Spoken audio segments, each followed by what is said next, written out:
This community has been living illegally on private land for nearly 20 years. It used to be part of a farm in Johannesburg. They think the owner lives abroad. They worry one day they'll be evicted. Government can buy that land and build us the houses.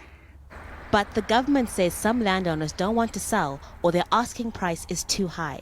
So it set up a parliamentary committee to examine a land expropriation bill. And if it becomes law, it'll give the state power to buy land without paying the market price. The government has to justify why it needs the property, negotiate with affected parties, and agree on a price.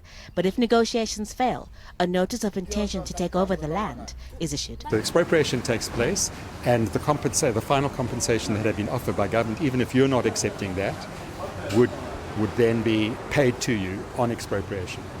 You would still have the right to go to court, to say the way in which the government is proceeding is administratively unjust. Land is a sensitive issue in South Africa. It's partly the reason for the increasing racial tensions here. Apartheid left much of the land in the hands of a small, mainly white minority. Some opposition parties feel black people should take back their land. Land is everything. It's identity, it's for industrial purposes, it's for agriculture, it's for residential purposes.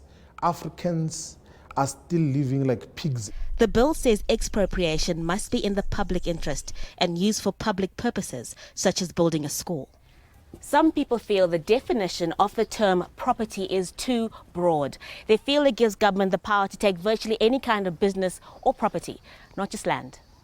Some South Africans worry the government could one day take over private homes and businesses to build houses and other facilities for the poor. One must also think about the homeowners, the business owners, who would be expropriated in these circumstances and would find it very difficult ever to find an alternative home if they get mixed the market value, for example.